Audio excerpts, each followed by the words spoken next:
Hello and welcome to the Nerds at Large E3 2019 post show. I'm Darby Hallman. I'm Jeff Mayo. Wait, E3 happened?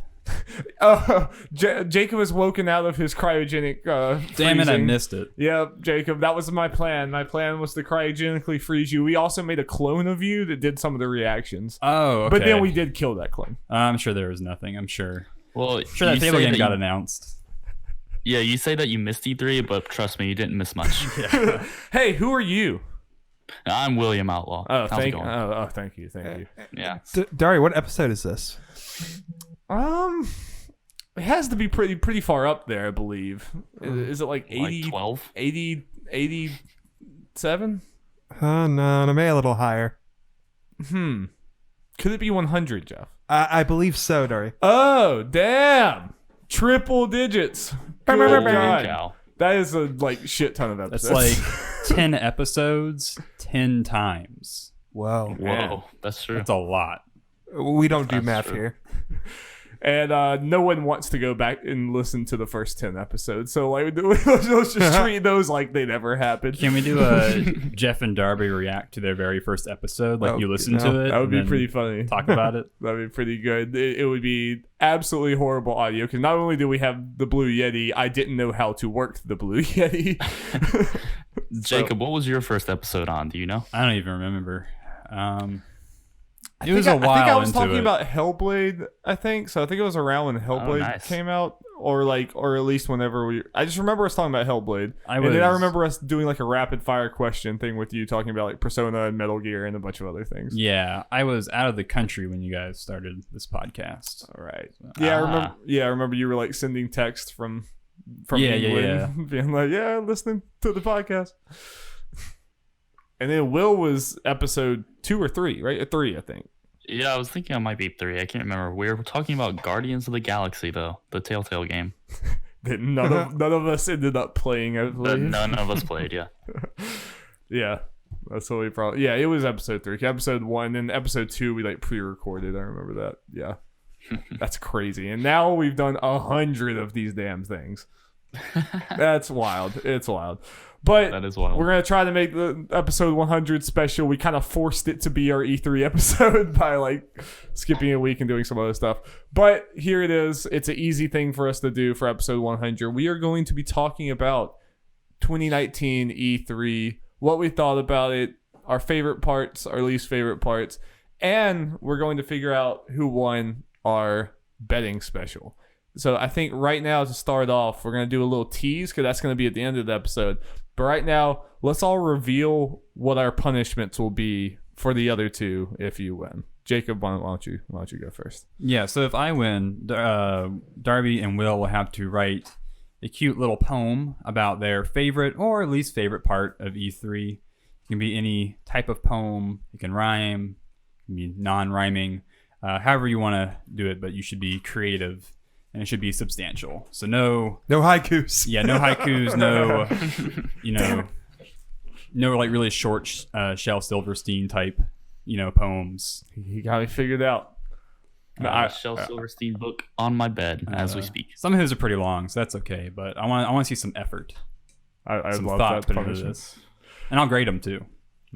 Oh, Oh, nice. heck yes, yeah. This will probably be the best video we ever make. I kind of hope I lose. My punishment, should I win, is both Will and Jacob will have to do a video for Nerds at Large where they do the Chica dance from Love is War. Is the anime called Love is War? I can't pronounce the... Kaguya-sama, Love is War. I'm just going to say Love is War. Love is War. It's an adorable video where an anime girl is dancing, and I want to see Jacob and Will both give it their best shot. And I've told them it can't just be them fumbling around and being like, oh, I can't do it. It has to be your best effort. And yeah. I'll dance. I'll dance like a fool. I'll be tempted to join in, so we'll see. Will, what is your punishment? You see, I mean, mine is a little more time consuming. It's fair, but it's not so bad because you get to watch an Academy Award winning movie, Suicide Squad. It's going to be great. Academy Award. And then Yeah. and then we will do a spoiler cast. Yeah, And then, y'all will be able to share all your great thoughts on this incredible movie. by David Ayer. So I'm excited. I do like bad movies, so I might enjoy this more so than dancing. So It's Academy Award winning. What do you mean a bad movie? It's true. It's true. All right. Well, you'll have to see who won. Jeff's the only one who knows right now. Like, none of us know. None of us knows. Jeff's just sitting here. He just knows what's going to happen, and we're not even aware. I don't even know how close it is. In the previous years, I was always able to keep up pretty well, but this year we had some very subjective ones by the game master, so I have no idea. He's a madman. Yeah, it might get heated. Jacob was already fighting I am earlier. prepared to debate some of these if need be. We'll see how it goes. I'll ask when we get to that point. But let's stop wasting time. Let's get into E3 2019. So let's just kind of start off generally talking about how we generally felt about this year's E3, which I think most of us are generally on the same page. Where, like, I believe I think this is a lot of awesome things were revealed at this E3, and it's definitely, I think, far from the worst as far as like E3s in history. And some of the stuff revealed here was like some of the best stuff I've ever seen at E3. Like Final Fantasy and the Smash reveals are awesome, and Cyberpunk and so many other things. But I do think overall, especially outside of Microsoft and Nintendo, especially when you get into the third-party conferences, it was a pretty lackluster E3 overall. Would you guys agree? I would. Yes, For for sure. I like that every conference, at least all the main ones, had something big and important and exciting to show. But then that was just followed by game after game or announcement of just kind of stuff that really did not need to be at E3. That was not enjoyable to watch in a press conference form. Yeah. Jeff? I think Nintendo and Microsoft were pretty strong overall. Wasn't perfect or anything, but yeah, some of the third-party stuff, it's like, do you really need the conference here? Yeah. Moving along, And I think what also hurt is, well, a couple things that hurt this E3 is, well, we're in a transitional period. Next gen will start next year. So people aren't as willing to show things right now because they're going to want to wait till the next gen hardware is revealed and all that. And something that I'm sure we'll get into is the lack of gameplay demos at conferences. There are very few of them. And games that are coming out within the next year were playable / able to, or at least people were able to look at them at E3, but they were for the most part behind closed doors, and we were not able to see them, just hear about them, or get crappy phone footage. Yeah, even for games that are like 6 months out, like not that far. Yeah, I think if you announce a release date, you should be willing to show your gameplay. No, I agree, and especially if your release date is like early next year at the latest. And I really feel like just overall, I feel like from a conference pacing standpoint, like everyone aside from Nintendo kind of took a step backwards, where I feel like the last few years Ubisoft has been pretty good about having, like, I think their conferences were still longer, but I think they were paced well, and there was like, like even if there was like little lulls, there was always like, okay, but here's something new and exciting, and then it's like, here's some updates, and then here's another like new project. But instead, this time, like both Ubisoft and Bethesda, they kept like an hour and a half long conference. They kept a pretty long conference, despite really not having the material. Throw Square in that pace too. That. Oh yeah, absolutely Square. Yeah. I'm not used to Square even having a conference. I'm thinking most of them. No, Square is the exact they were all same. about pretty much the same amount of time, and didn't need to be that long. None of them did. And it's just a bummer, especially after like last year. Like Square's presentation last year was great. The quality was bad. This time, the quality of some of the things they were saying was good, but the presentation was horrible. Well, you're potentially the quality because it was. I'm saying they had quality things to show. Last year, they had no Yeah. quality things to show. Like there could have been a version of the Square conference that was super great. Is the problem this year, and that's, like I said, I do think this whole E3 is just kind of a giant like reaffirming of how well Nintendo does their videos, Directs. does their like information, their directs. What about you, William?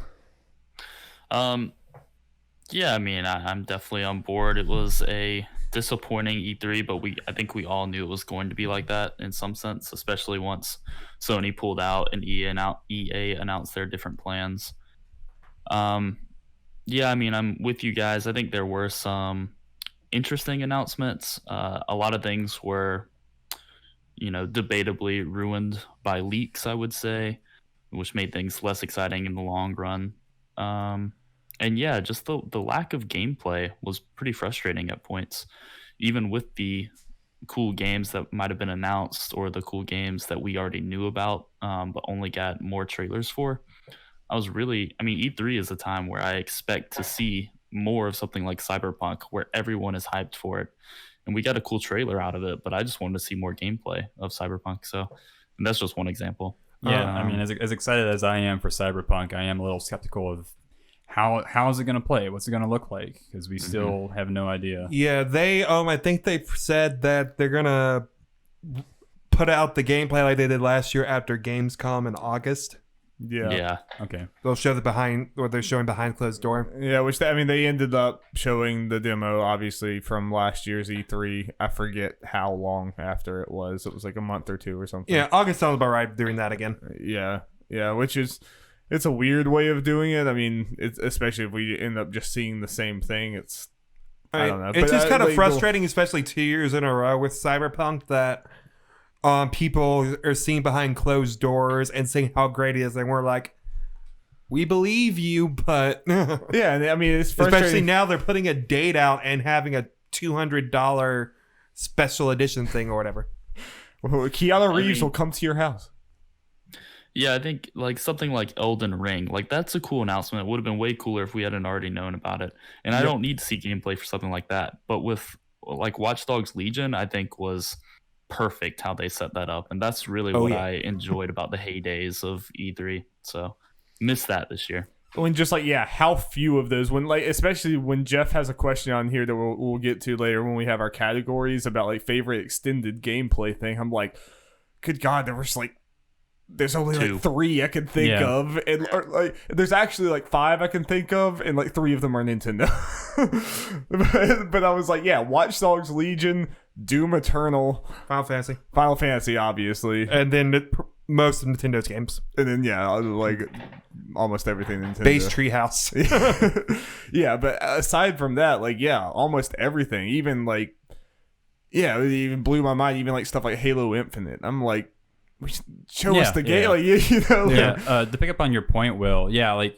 Announcements from known creators that we know the quality of their games, or sequels to a known game. You don't necessarily need to show gameplay for that, the Breath of the Wild. But brand new IPs like Ghostwire and Rainbow Six Quarantine, I am interested in those games, but it's hard to get excited because I have no idea what they're going to look like or play like.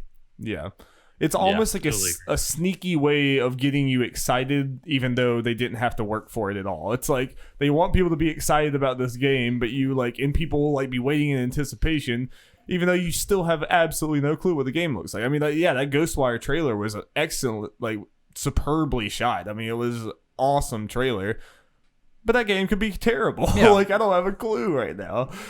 That's just kind of the bummer. And at least with things like Breath of the Wild, it was a tiny little teaser thing that with no gameplay, no title or anything like that. But a lot was said in there. It was we got confirmation they are keeping an engine. They are doing the Majora's Mask type mid, smaller thing there, and it's a darker tone. Yeah, I think that we'll get into. They had new things to show even with that. Just the fact that it exists was something. Yeah. Mm-hmm.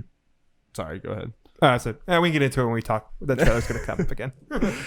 Yeah, so I think generally it was frustrating because even the things that we saw at E3 that I enjoyed, it was there was definitely everything kind of had the caveat of, but this was kind of just a hype trailer. There wasn't much meat there. And we talk about Cyberpunk. It's frustrating that every single media person I've seen talk about the hour-long demo they got, every single one of them is glowing about this game. There is not a single negative thing they're saying, and it's just let me see it. I mean, Same thing with Avengers, which I'm sure we'll talk about. But I mean, they told us a lot about the game when they could have just shown it to us in some way. So it's annoying. Yep. Oh, and they were like, "Yeah, we're gonna talk to you about DLC expansions before you've even seen the damn game. You don't even know what the game is, but we're gonna talk to you about the DLC packs coming." It's like, Yep. Get excited. it's like it's just very weird messaging, and it's really hard to understand why. I mean, especially with Avengers, when you have this big auditorium and you spend like 20 minutes on Avengers but don't show gameplay. It's bizarre. Yeah. Well, do y'all have anything more to say before we get into maybe some of our categories?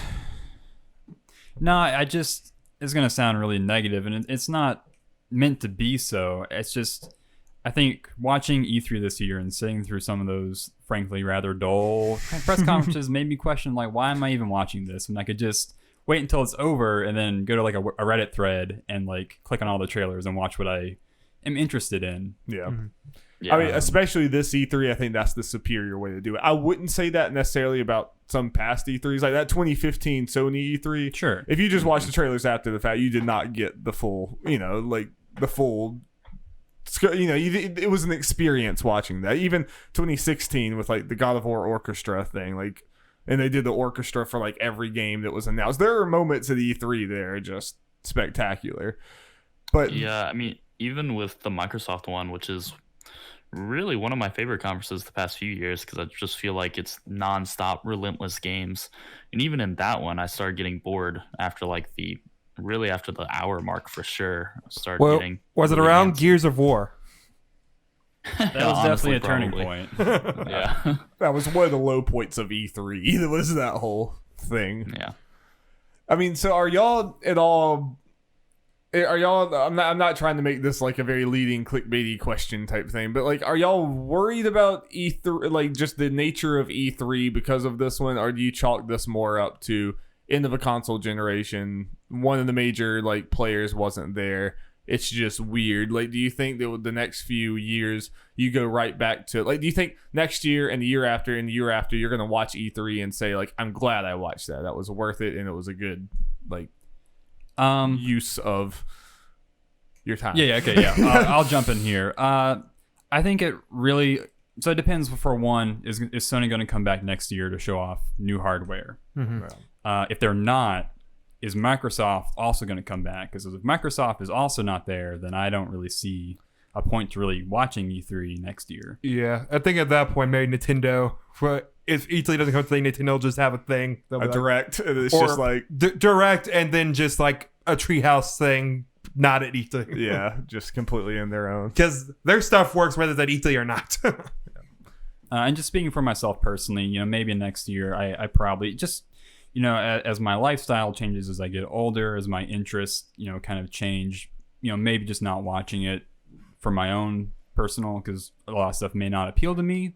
But I mean, it depends, and we'll see what happens. It's way too early to really say how I'm going to feel a year from now. And it's kind of a feeling, and it's honestly kind of hard to predict. I mean, E3 is changing, and it's obviously going to continue to change. I mean, people who are on the show floor this year have already talked about how there's like way more like vendors selling shirts and fans walking around meeting people and stuff than there ever was before. It's more and more feeling like a PAX and something else like that. Apparently it was pretty empty today. And that's the other thing I've heard from people. But it's like, that sounds exciting to me. Be like, I can actually go play things.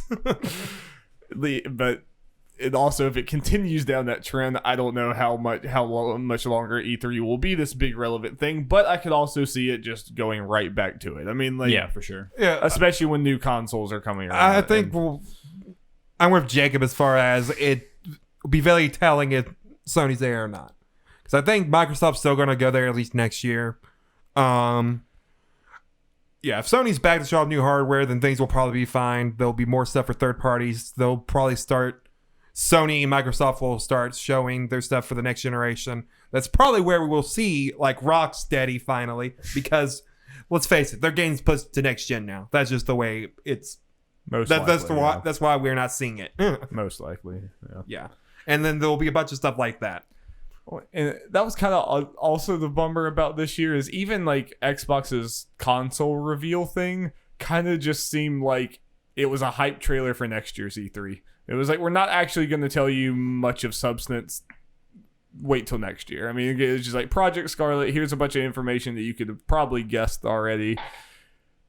And Yeah, and I'm not even saying that like that I would really expect more right now, but it definitely does still just make like it feels like this E3 could have been skipped almost. It feels like next E3 is certainly the one that like is actually, obviously that's not completely true, but at least like for big like earth-shattering moves from these companies, it feels like this was kind of a we're not ready year. Yeah. Mm-hmm. Which is why I think Sony not being here in hindsight does not look as bad as it maybe we thought it would have. You know, I don't think that they're going to take much of a hit from not being here. If I'm Sony, nothing that I'm not like looking at these conferences and being like, oh, they got a huge leg up on us. I'm like, no, we're good. Death Stranding is coming out in a few months. That's honestly, we got Final Fantasy 7. That's what everyone's talking about. I was about to say, in a way, exclusive. the Square conference was kind of like a Sony conference because Final Fantasy 7, as of right now, is still exclusive. Mm-hmm. Like, it's not been announced for any other platform. And they said specifically for Avengers, it's going to everything. But they said, hey, exclusive stuff, early beta access on PS4. Yeah. And then a lot of those JRPGs are obviously going to be on Sony. Yep. So they're fine. I mean, so I have to, I don't think, Sony's going to hurt from this because they didn't have the games to show. There's no reason. They showed off Death Stranding, which would have been the main thing they would have shown as far as what would have been exclusive to their platform. And Final Fantasy 7, that was shown off anyway. So I think that's regardless of what Microsoft and everyone else did. Yeah, and they'll be putting out videos in the coming months to their state of plays. Yeah, I'm excited about their state of plays because, especially now that we know that something like Final Fantasy 7 Remake can be in there. Yep. It is kind of weird for Death Stranding to be announced just outside of it, but very close to it. So I don't completely understand the strategy going forward. I think a big part of that was Kojima being Kojima. Maybe it wasn't done in time. Or they're like, okay, these Final Fantasy 7 and Death Stranding will make headlines no matter what day they came on. But let's don't have them compete directly because we have investment in both these. I think that was the main thing. That's probably closer to the truth. So. All right, you ready to do these categories? Jeffrey, I don't know which one you want to start with. I say we kind of pretty much go straight down, but the favorite game of the show is the last one. Gotcha. Favorite game of the shows. Gotcha. I don't know if we'll even use these time codes or how good they'll be. I will put them down. Okay, first one. Favorite trailers. I don't. You go ahead. Okay, I say we just kind of go one by one. We'll obviously probably share some and just keep them going around. We can talk about them, all that kind of stuff. Yeah. That'll generally how we'll go for the whole things, and we'll see where the discussion takes us for each one. I guess I can go first. I kind of was cheap here and put these together, but I had the Super Smash Bros. Ultimate trailers for the Dragon Quest Heroes and Banjo. I think it was fair. No, it was a joint package, especially for you. Yep. So yeah, Banjo is in Smash. Finally, go check out the reaction video. Please go watch the reaction video. It's just like pure happiness, just pure uncut happiness. So yeah, I guess I can talk about each one. But for Banjo first, it was just so great to. It starts out like the King K. Rool reveal video, and you're like, "Where's this going? It's another villain, Dixie Kong." But then the Jiggy from, Banjo quickly hop by and you're like, oh, it's happening. And they do the fake all that kind of stuff. And then you just see the old rare characters, the Donkey Kong characters, happy to see Banjo back like it's an old friend. Yeah, that was great. Yeah. And in the end, all the characters seem happy that Banjo's back, and that's great. People have done comparison videos to his moveset and movements compared to the games, and they're spot on. Nice. So of course they are. That's great. Dragon Quest trailer, really cool. As far as a good reveal, it has some kind of shocking things as far as I just heard myself.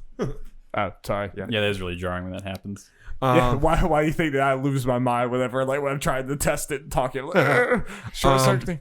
That the Luminary for Dragon Quest 11 is actually the main version of the character, and then it was hyped as Darby saw when the Dragon Quest 8 hero came out. I was like, yes. Yes, it was all the Dragon Quest boys. Yeah, and I really enjoy how all the magic that's involved in their moveset, and they actually have NP. That's great. I'm excited. Yeah, I feel like Two that, top-tier that Dragon characters. Quest thing kind of got like better and better for you because you were expecting Edric or Erdrick or whatever, but you don't really know him very well. And so then when it was Luminary, it was like, okay, that's better. And then when it was like, oh no, it's everyone. It's like, oh. And then the moveset stuff's like, this is the best way they could do this character. Like Sakurai always does. I should never doubt him. Yeah. It's so cool with every new character now. It's just like the UI changes. Like it looks like Dragon Quest UI, just like it looks like Persona whenever it has a bunch of Persona elements. Yeah, I kind of feel bad for the Dragon Quest here because I feel like to me and a bunch of other people, especially in the West, Banjo overshadowed them. But I'm still really excited. Like these are my two characters I'm most excited about that have been announced for Ultimate.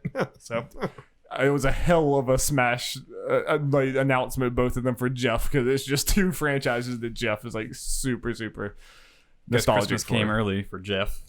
hell yeah. Okay. Someone else can do a trailer now. I can go ahead. Obviously, my number one is the Final Fantasy VII remake I trailer. had that on my Like, list too. Yeah, like I'm obviously I'm talking about the extended one from the I said Tifa concert. reveal trailer. Yeah, the Tifa reveal trailer, pretty much.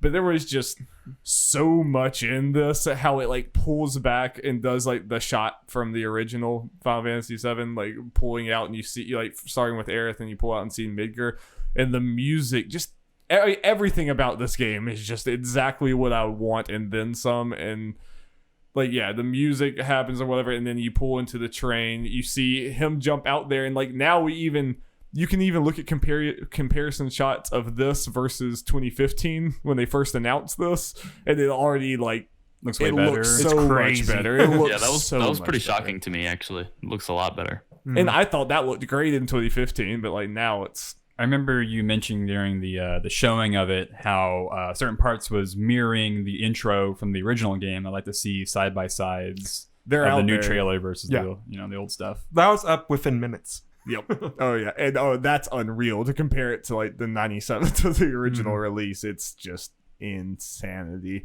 Just the level of detail. Like I mean, like all the buildings and the backdrops are just like how they were in the original, but just like you can see like window panes HD. and like helicopters flying over, and it's just, I mean, like I've just been like kind of like pausing the trailer just like every few seconds and just like looking at the detail. It's a dream come true in so many ways. But also just going through this trailer, you see a lot more, like they immediately show you like, hey, here are some scenes that are not in the original game. Like you're riding on a motorcycle with Jesse fighting people, and this is kind of like, it seems like it's leading up to the beginning of the game. Basically, it's leading up to the bombing mission. So that's really cool because it's like the whole like Avalanche team did not get fleshed out nearly enough at the start of the game. It was just kind of like, these are the characters, whatever, and then we move on. They just did not get enough time. So now, since it's going to be all of it's just going to be Midgar, and it's going to be 2 discs worth. Like, it's obviously going to be so much more. And this trailer did such a good job of showing, like, we're going to be fleshing this out a lot more. And you see a lot more of Jesse's voice acting, which sounds great. Everyone looks amazing. And then the Tifa reveal, which it was kind of cool for them to keep that in their back pocket. So they knew in this trailer, like coming up here, they could show her off. And I think it's she looks perfect. She has like her original design, her original clothes, but looks more modern. She was the one that probably could have changed the most, but she looks spot on, and she looks like so much fun to play. and just like, yeah, showing her combat, showing the Scorpion Sentinel again. It was just, I keep watching this trailer daily. It was insanity. And then I'll just quickly go over some of my other ones. Tales of Arise, also a trailer that I've watched many times now that I know it's a Tales game. And it's just, it's such a huge graphical upgrade from the old Tales. It's insanity. Hype. And then I also have Cyberpunk 2077. Not a whole lot to say, but it's another, like, I like how it was showing you some of the old characters that we've seen from last year, but like now it's like, oh, he's dead. Yeah. He's dead. It's like, oh shit, They okay, killed your things are sidekick. happening. Yeah. I mean, I'm so hyped for that game. And then I have Fire Emblem. I think like it's not the best trailer that we've had, but it's still a really good one. It shows the 5-year jump and the kind of darker twist for the story that I'm very into. And then last one I have on here is Link's Awakening. That art style is just so rad. I just love it so much. And Sorry, you talked about the wrong category. Oops. I meant to. Yeah, it's fine. It is what it is. I don't need to talk about this. I'm good. I guess just to jump real quick on the Final Fantasy VII trailer. I guess this is ignorance on my behalf, but I didn't play Final Fantasy VII. It's frankly a really old game, and screenshots and images of it don't, I think, really do the setting and the art style of Final Fantasy VII justice. The old game, Yeah. and so kind of seeing it in this reimagined light, the full kind of industrial nature of it really intrigued me. Actually, it's not what I was really expecting.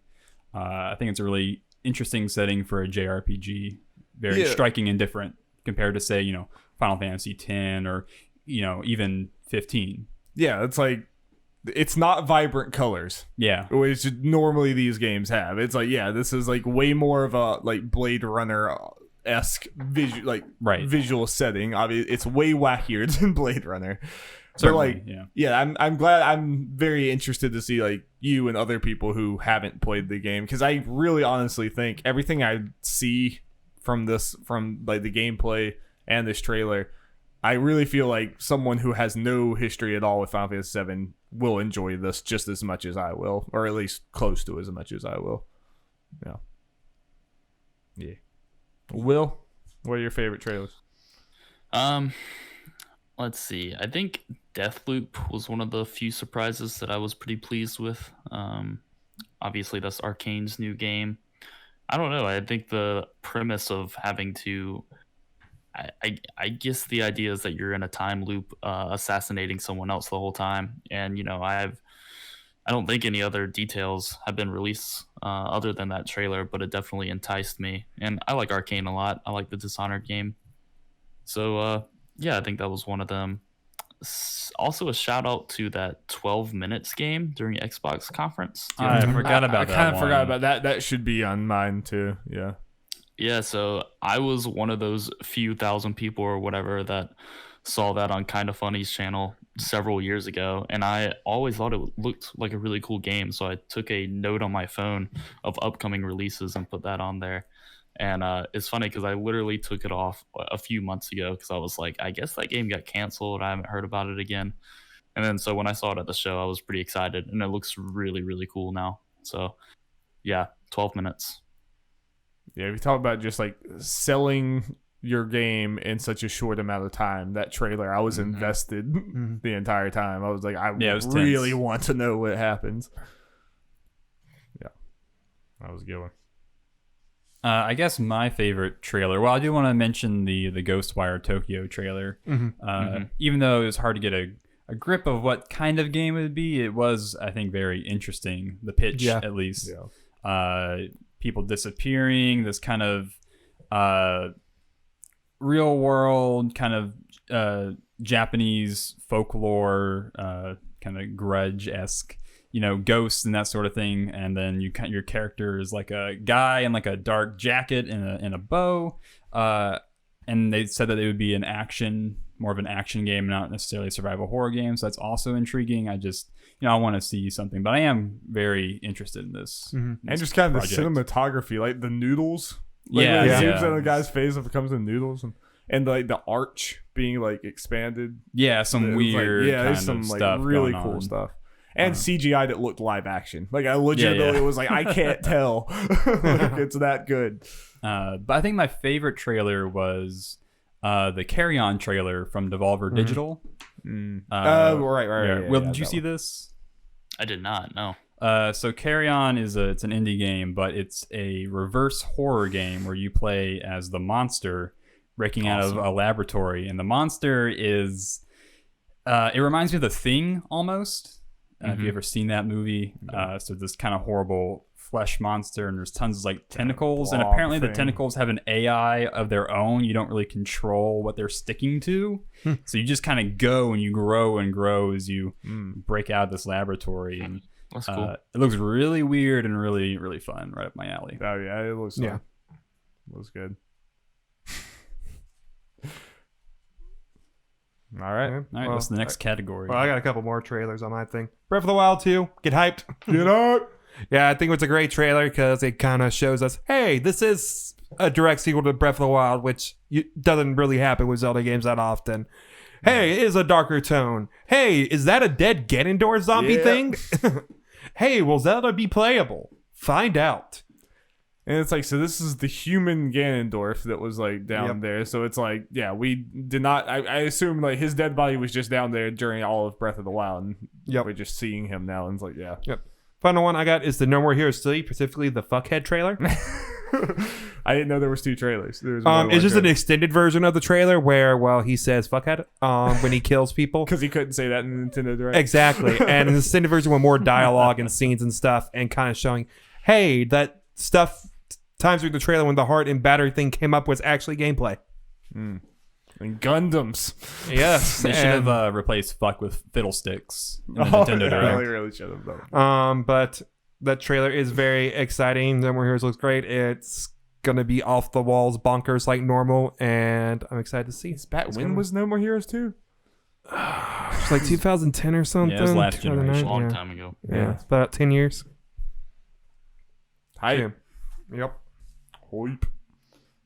Yeah, I had Ghostwire on my like actual one too. But yeah. Okay, moving on. Favorite demos / extended showings. Ooh, pick me. Jacob. Will. Astral Chain Hey! is Nice. off the chain. Off the chain. God damn, that game looks so good. Yeah. A lot of Nier vibes. Yeah. Yeah. A platinum-led project with some of the creators from Nier are on it, and just watching. They actually had the director sit down and do a expert gameplay kind of demo for the Nintendo Treehouse, and that was a lot of fun to watch. Just the way you're kind of pulling out different these things called legions, which are kind of like demons that they control, and you can switch between different ones for different purposes. The character and your demon are connected by a chain, and you can use that chain to interact with objects in the environment. The director was using it to like tie up a monster or to break kind of attacks that would slow you down. It looks really, really interesting. I like how the fist whatever one you can do like the Star Platinum Aurora thing. Yes, yeah. And the game is also open world to an extent. And it's kind of it's more of a Seems like kind of a semi-open world, or at least yeah. the vibe I got. Plus, Darby, you can pick up litter. it's less of a what? Litter. straight character in the dog action game. costume. That is very, very responsible. Yeah, it's less of a straight character action game like I originally thought, and more of like a mix between that and a RPG. So I'm really curious and really looking forward to this game. I like some of the environmental stuff, like you used your little like dog friend to like create platforms and do stuff. Like it was more than just combat. You were using your like things to do other stuff. Using your things to do other stuff. Yeah, and you're switching Always. to like you can switch to like a gun to do like range attacks. You can your legion can turn into like this dog type wolf that you can ride, a la Okami. So really, really neat. Cool. Yeah. I mean, obviously, I'm not going to talk about it too much more, but Final Fantasy VII Remake. Yeah, that one of mine. I mean, yeah, and I want to hear you, Will. I want to hear what you... Actually, let's just move over to you, because I've talked about Final Fantasy VII Remake a ton. What did you think? As someone also, I assume you've never played Final Fantasy VII? Yeah, definitely not 7. I've spent definitely less than 10 hours in Final Fantasy 15. So I have a very, very cursory knowledge of what Final Fantasy is at all. But yeah, I mean, obviously this is an important game to many people. And not only is it just the revised graphics or whatever, but I think what I really enjoyed was the presentation on how combat actually works. And as someone who did play Final Fantasy 15, I thought it was interesting seeing how it differs a little bit and how it still tries to honor the idea of turn combat. So I thought it looked really, really cool. I don't know what else to say besides that. I just liked how they showed it off. I think it really just comes down to that. Same with the other games that did have these extended gameplays. I think it was all about how they talked about the game and what they showed. So I liked it a lot. And I think it's cool that I feel like this game is is like feeling appealing to people who don't play much turn-based combat and people like me who love turn-based combat. You know, like both, I feel like the compromise made both people happy. And the more I've thought about that combat system, the more I think this was the perfect avenue to toe that line. Impressions have been great. Sorry, did any of y'all play Transistor? I know I've asked. That's what I was gonna say. Actually, you read my mind. It reminds me a lot in a way of that. Yeah. Will, I just played it like 2 months ago for the first time. Finally, I bought it like 3 years ago. Yeah, man, I platinumed that game. I loved it so much, Me and the too. gameplay definitely reminds me of that. So I'm excited. Yeah, where it's like, and I like how they've talked about it. And even the people who played it, they're like, yeah, it really is up to you. You can use the stop time thing, and it feels right. It feels like that is a way to play the game, and you can also not use it at all if you don't want to. And it's not one of those things where both are mandatory. It's, you know, you can kind of, and it does seem like, because if you use the stop time to like plan out your abilities and everything, and then in between ATB fills, you're just like doing your normal attack. If that like feels like a turn-based game that you're able to move around and do a bunch of other crazy things with. It's like an awesome hybrid of the two, kind of like Transistor, exactly. like you said. Yeah, really exciting. Really looking forward to that. Super. And I just love how much they showed. I was just waiting. Yeah, I was it waiting. was a lot. I was waiting for them to cut to, and the boss is dead, and we'll go back to the studio. But it was like, no, they just kept going through the entire fight. Yeah. And again, that fight in the original game is like 30 seconds long, and it's a joke. It's an absolute joke of a boss fight. And then in this one, it's like a cinematic event where he's like shooting the rafters down and crawling on the walls. If every boss fight is like that, then good God. There are those Sephiroth fights. I know. Ruby and Emerald. Yeah. All right, Jeff, did you have a demo you want to talk about since we've been talking a lot? I got a couple on here. I'm sure at least Darby shares at least a couple of these, but I think we're all kind of interested in Watch Dogs Legions, or we're impressed with that demo. Awesome show. Yeah. Yep. Whether it lives up to that or not is another question. That yes. Yes. But on its own, awesome showing. Yeah. The Helen MVP. Yeah, I think I read some more details about that, how it will work, which makes more sense. Yeah. We'll go into that later. We can talk about it later. Yeah. What did you like about, especially as a Watch Dogs fan, or at least a fan of Watch Dogs 2? Yeah. I just kind of like how that they like they're going all in, and they do the promise of each character is kind of different, may have like a little story stuff going on, all that, and different skills. It could be really cool. I'm kind of already imagining myself like, play this game, kind of role playing in a sense of some of these characters I will only use for certain situations, and I might purposely be incompetent in combat depending on who it is, just for the fun of it. That's awesome. Yeah, and just kind of stuff like that. So hopefully it kind of lives up to. I mean, the potential is crazy to be like, oh, I really need a hacker in this level, so I'm gonna go find a hacker. And Yeah, I just love the idea of like building my own squad. I think that sounds like a ton of fun. And I mentioned that Darby while we were watching it, but in some ways it almost reminds me of XCOM in that way, where you're building your own army almost, and they each have their specializations, and you can use that to your advantage. I liked it a lot. yeah, I mean, like, what if you have Helen alive for like 10 hours and then she dies? You're like, Yeah. no, Yeah. Helen. Some people get pretty attached to their XCOM characters. Yeah, dude. I would not be surprised if that was the same case here. But obviously, yeah, so much left to prove with this. But we were talking about in a E3 full of like kind of hollow announcements. This was like, no, we're going in. Like, we're gonna show you a full, like, where you're walking around the city. Which I also like that it's London, but it's also kind of like new. It's like obviously further in the future. It's like a very like almost cyberpunk light London. Yeah, Yeah. for sure. Which was cool. And the hacking stuff seems really cool, and the drones and all the other things. The only other ones I have to just like briefly mention is I think the Link's Awakening demo was awesome. Yes. I already wanted this game. I was already interested in this game, but like I don't think I was quite as hyped as everyone else, but after I watched this demo, I'm like, okay, I just need this. I need this right now. Yeah. The art style is just fucking rad. Yep. And just, I mean, like even just the opening village just seemed like it has so much going on. There's like dogs running around, people like putting laundry out, doing all this other stuff. It seems like there's so much heart to that game. Yep. I don't know. Could be a good time. Yeah. And then I have Star Wars here. That's on a lower tier though for me. Not Actually, I Yeah, did go mean for to it. bring that up. I thought the what is it, Jedi Fallen Order? Is Yeah. that what it's called? Mhm.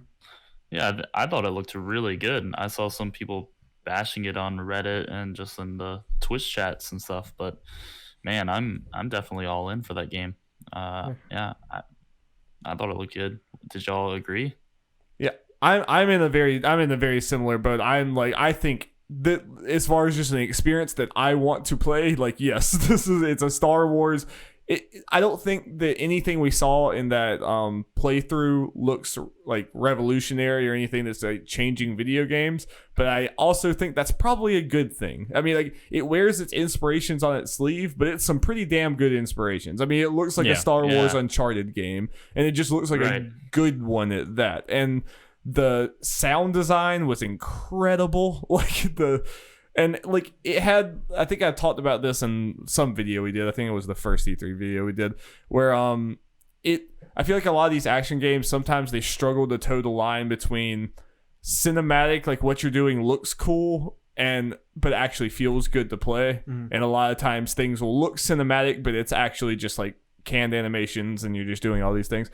A lot of things in there, it really did feel like everything they were doing was part of combat, while simultaneously it looked like I was watching a Star Wars fight. Like, it looked like everything felt right. Like, the sounds were great and everything like that. So I'm not worried about this from a production value at all. It's in the story I'm interested in. I don't think it's going to be anything revolutionary, but I also think it's going to be a very, like, solid, really no hiccups game. Yeah, I mean, all I wanted was a AAA Jedi game, and I think that's exactly what I'm getting. So I'm okay. Yeah, I'm definitely intrigued. I think I just need hands-on impressions and maybe like a demo, because for me it will boil down to how does it feel, what's the gameplay like, is it exciting to play, and we'll see. So I'm intrigued more than I was before this was shown off. Yeah. Like, I don't think Jedi Fallen Order has a chance of being like Game of the Year contender or anything like that. But that's meaningless anyway. It's going to be a very, very good game, and probably the best Star Wars game I've ever played. I mean, or at least story Star Wars game. Like, like a meaty. It's going to be one of the most meaty ones we've ever played. So I am looking forward to it. Yep. I have two more demo things. I'm sure Darby has this one. Fire Emblem Three Houses. Yeah, I was just gonna. Yeah, go for it. Yeah. They just had one little treehouse section, which was about 30 minutes long, but what they showed there was great. Went in more detail about how the school thing's set up. It looks really cool. It looks like there's a lot involved with that, and you can really plan out what you're gonna do as far as relationship with students, how you're upgrading them, and all that kind of stuff. And something kind of nice. Well, I don't know. I guess they finally confirmed stuff about the romance in this game that there is, but you gotta wait till after the time skip, because all the students aren't students anymore, at the very least. So you're not sleeping with Okay. your students. You're sleeping with your students after the fact, but maybe Yeah. it's Still, But I'm strange. still but a little fair. weird. Still a little I'm weird. honestly still not, convinced that your character is not supposed to be like about the same age as them. Yeah, you're a young teacher. Yeah.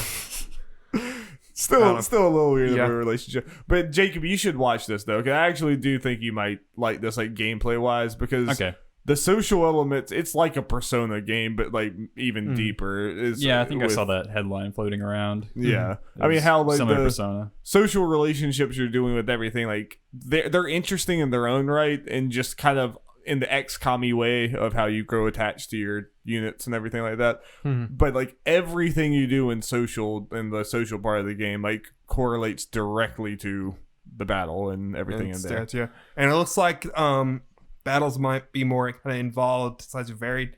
They showed two different maps, one where you're kind of flanking people and doing stuff like protecting people, and there's a drawbridge and all that kind of stuff. And then another one later in the game At least compared to the first one, where you're going through a maze.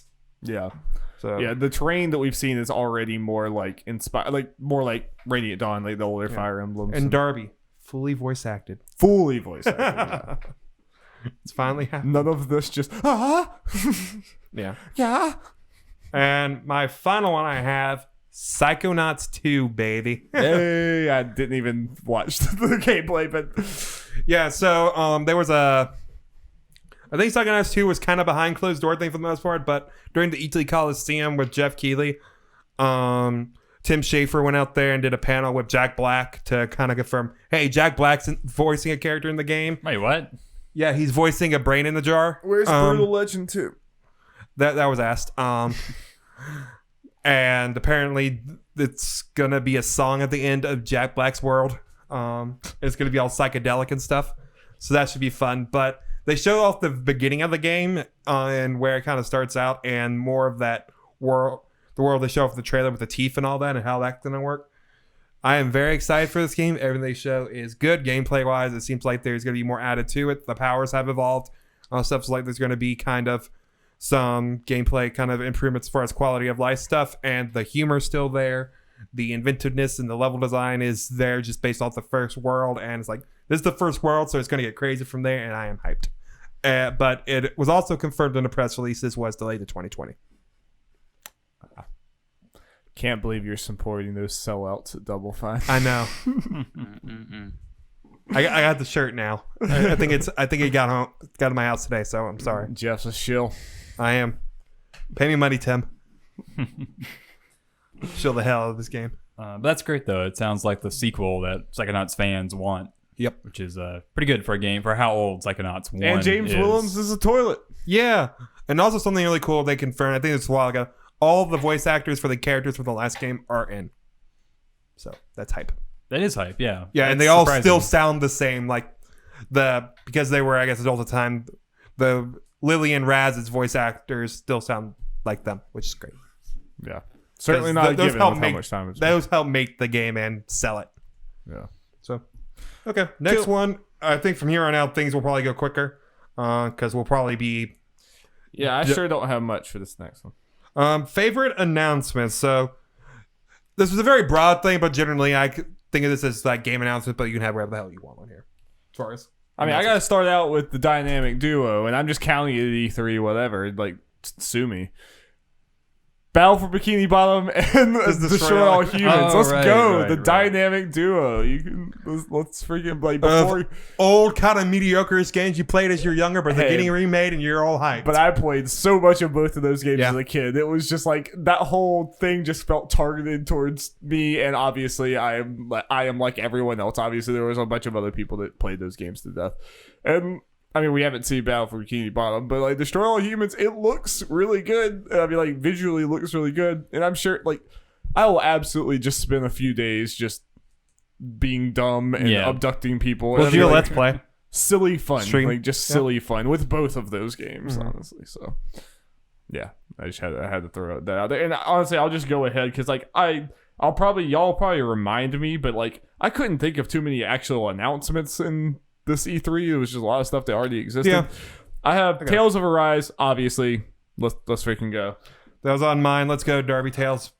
I keep watching. That's another one that I just keep like watching again. It I'm looks like, so it's kind of good. unbelievable how much better I Tales want it. it looks. I want it now. We got to get through Berseria so we can feel like we can play that. And I'll play it anyway. Screw it. But we got to get through Berseria. And I also put Ghostwire and Deathloop, but I kind of put there's like an asterisk there again because I also like Ghostwire. Cool announcements, but we know nothing about the game. Like both of those trailers were really, really cool. But I like the lady who announced Ghostwire. She was awesome. she was great. It was really refreshing to see like an artist out there who clearly, and honestly she was Japanese, so English was not her primary language, but she still gave the announcement in English, despite all the butterflies. Yeah, she's been very warmly received online, so that's great. I mean, her and Keanu stole the show. Yeah, it really was. She didn't she direct or at least help design or whatever Bayonetta? Like Yeah, she was the involved. lead artist Freaking on badass. Okami, Bayonetta, and Evil Within 1 and 2. So badass. Yep. I also like the Devolver Bootleg Collection announcement. Yeah. Will, have you heard of That's this? pretty funny. Yeah, I saw it. It's hilarious. But it's like a collection of 8 kind of rip-offs of Devolver Digital games published by Devolver Digital. So you have Hotline Milwaukee, Shiny Boots is one, Ape Out Jr. is another. Into the dungeon one. Yes, yeah, enter the, Into the gun gun dungeon. Yes. It's hilarious. Announced with a sale of 1% off. So get it while it's cheap. Yeah. Devolver Digital is a beautiful company. Yep. And I'm also really interested in the new John Romero game, Empire of Sin, which was announced at Nintendo's. Yeah. It's published by Paradox, who they published the Europa Universalis games. So Empire of Sin is a 1920s mobster strategy game where you're building up your mob to take over, different sections of the city and take out other mobs. And you're appointing capos and recruiting people, and then it also has XCOM style gameplay on top of that. Yeah. So it looks really interesting. Looks like a great strategy game. I'm really looking forward to that. Is there more gameplay on that aside from just the trailer? That trailer, the Nintendo thing? I'm not sure, but I know it was playable at E3, and so people have had impressions of it. I want to see more. Like, many people, myself included, were kind of like confused by it looked really cool, but I wasn't paying complete attention, but I didn't know it was a strategy game. I thought it could have even been a isometric shooter type thing. I didn't completely know what it was at the time, but yeah, it's an XCOM style strategy game crossed with grand strategy management elements to it. Sounds really cool. Yeah. What do you got, Will? Well, obviously, my favorite announcement was the Tom Clancy mobile game featuring Splinter Cell. Of course. He was in the conference, Will. Ubisoft Tom Clancy All Stars. It's like I said, it's baby steps. So 5 more conferences, and you can get your Splinter Cell. They haven't forgot about him. Let's see. I'm looking at the list here. I think just generally, the idea of release dates or surprising release dates. So, I mean, obviously, I think the Cyberpunk 2077 by Keanu was pretty great. That was a favorite announcement of mine. An April release date, that is certainly sooner than I thought it was going to be, even though that's almost a year out. Was Death Stranding, was that date announced during E3? No, it's a couple weeks ago. That was before. Okay. But there was screw it. Talk about it. It was super surprising. Yeah, for sure. I mean, that and Final Fantasy VII Remake, the release date was announced during E3 as well. So yeah, I mean, I'm with Darby where it's there weren't specifically games that were exciting to me, or even necessarily features in games. But I think the idea of just giving us specific dates for some of these games that we're excited for is good. Mm-hmm. Yeah, that one was not an easy one. Well, I got a couple.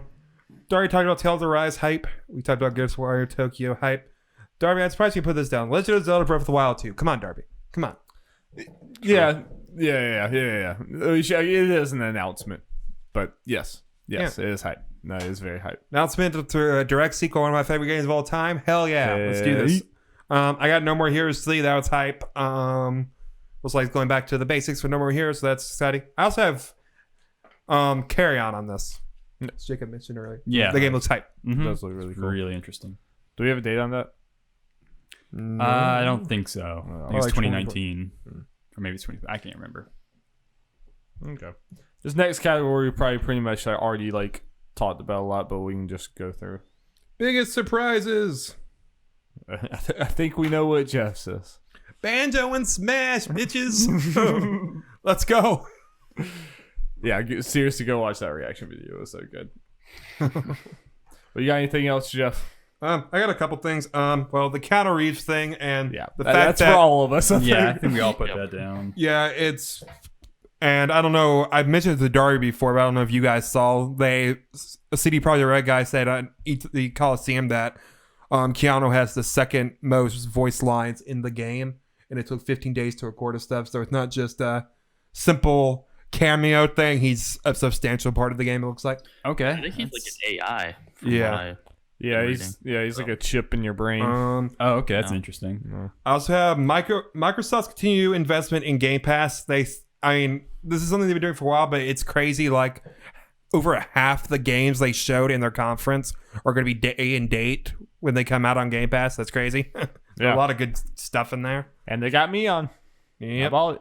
How stacked the first half of next year already is. It's insane. I'm sure one of the big ones is going to be delayed probably. That usually happens when someone announces an exact date that far in advance. I see the Avengers for some reason. I could even see Watch Dogs for one of those potentially. Final one I have, the Wild Area and Pokemon Sword and Shield. But specifically there's some stuff in the Treehouse stuff that might make you happy as well as far as us playing it. They went over how it works as far as wild Pokemon and all that kind of stuff. So their Pokemon roaming the field, which is we discussed is really cool and probably is the right thing to do for the game. But you can still get wild Pokemon random encounters in the grass. So they're just Pokemon in the field, so you get both. Okay. So we could do that for Nuzlocke. And when they were exploring, there are different like areas to the wild area. So that could be the different routes. So Nuzlocke are still on. Nice. So that is high. So the grass just works just like it would in any game. Like it's just, they're just Pokemon roaming in the field and stuff. We can just try to avoid those, and those don't count, all that kind of stuff. Cool. If we want to for Nuzlocke. Okay. That's good. Yep. Yeah. Nice. Well, yeah. I mean, I have Keanu Reeves. The Smash reveals were awesome. I had Breath of the Wild sequel. We've already talked about all those, and I have Tales of Arise is probably the biggest surprise for me, honestly, just because I just did not think that they would like increase, that. Give it a budget. Yeah, didn't think that they cared. that they cared enough to give it a budget. But yeah, between like Fire Emblem and now Tales, both kind of look like more like Proper respectable RPGs that I could be like, hey, you should play this. Yeah, we'll kick some money into these IPs. It's like, oh, it's crazy how that makes a big difference. Yeah. Yeah, but that's pretty much all I got. I think all of mine have been said, except for The Good Life. Wasn't that sizzle reel at Microsoft? You get in there, Swery. You get there, yeah. It's kind of crazy that Swery's game was at E3. Yeah. It's pretty hype. I'm playing it. I backed it, so. Yeah, I would say this isn't one that I'm necessarily personally excited for, but it was a big surprise, and that was The Blair Witch, of course. Yeah, that was I mean, surprising. Yeah. I thought that trailer was cool. I didn't know what it was the whole time. That was one of the few trailers that I was pretty into, and yeah, I had no idea what it was, and it was surprising that it was like a known IP, So yeah, we thought it was Silent Hill. Yeah. If we have nothing else for big surprises, I can segue into my biggest disappointments. Yeah. Which, not really to hold it against Blair Witch, but I was initially thinking that it was a Silent Hill game, but then it wasn't. And I thought it was Alan Wake. Yeah, I could definitely see that too. And not that, and just the style of game that it is, because it is made by Bloober, who've done Layers of Fear and Observer, which I played Observer, and it's pretty good. They do your kind of first person run and hide kind of horror, which I have mixed feelings on. Sometimes that works, sometimes that doesn't, and I would not blame them for doing that with a Blair Witch game, because that is what Blair Witch is. Yeah. But maybe not necessarily exciting to play, or for me, in my opinion. Right. It remains to be seen. Yeah. Those type of horror games are, like I said, hit or miss for me. Yeah. That's all I'm sorry. It's good. Yeah, for disappointments, I kind of I don't really have many specific game things, but I put general conference pacing. I just think that, again, we just took a massive step back this year. It was just... Yeah, I'll throw in, I kind of put third-party conferences. I guess you could throw in Microsoft kind of your thing as well, but that was kind of... yeah, I mean, I think Microsoft, for the most part, was good. I mean, I do think there was some disappointing parts, but I think at least I am generally more positive about Microsoft than some people on the internet. But overall, I think everyone except for Nintendo has areas to improve on their presentation side of it. Yeah. And then lack of gameplay, which we talked about that a ton. And then my only other two I have is no Fable. That's gonna be I will hold out every E3 until it actually happens. Darby, they're doing an XO19 in London later this year. I'll take it. It's probably not. I mean, I'm not going to get my hopes up, but I do still think it's happening. I think the rumors were right. I think It just might have been much earlier on than we thought. yeah, and they did say it was early on Yeah, whenever so- those rumors happened. It was 2 years ago. It was long enough to where you think maybe it could have had a trailer, but they've also still been working on Horizon stuff, Forza Horizon stuff, so maybe they haven't had a full team working on Fable this whole time. So who knows? Hopefully that just means it's massive and awesome and big. And then the other one was something we already talked about: no public Cyberpunk gameplay. I assumed we were going to get gameplay, like But instead we got Keanu, which is cool. It's cool, but This is yeah, cool. just how ambitious Cyberpunk is pitched. It's what does it play like? What are we? How's it gonna feel? Yeah. I think those are very important questions. Which we do have an 48-minute thing out there to watch, but it is a year old. And we will get more, I guess, another hour-long-ish thing in a couple months. Yeah. Yep. And we will surely talk about. Will, go ahead, because I'm sure you have my last one. I mean, yeah, obviously no true Splinter Cell, and no Rocksteady. There we go. Of course. Yeah, I also back up on the no Cyberpunk gameplay. I feel like that was almost a no-brainer going into the conference, so I'm still confused as to how that didn't happen. It seemed developers were kind of hesitant to show gameplay. Maybe after like that whole Spider-Man puddle crap. Yeah. And yeah, just finally, I think we still don't really know what Avengers is. I think that's my last thing. We did get a decent look at the game, and we had people come and talk to us about it. And somehow, I feel like most people that watched it came away either disappointed in game design, character design, or just like still wondering what the game is at all.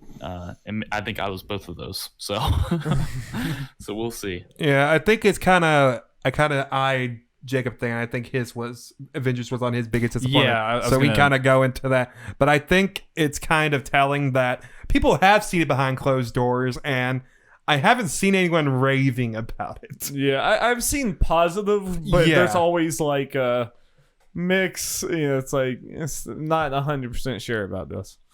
Yeah, I did see that it is focused on single player, and you can't play single player missions with other people. So that's interesting. But again, like they just haven't told us enough about that game. It's very strange. And they got a release date on it. Yeah.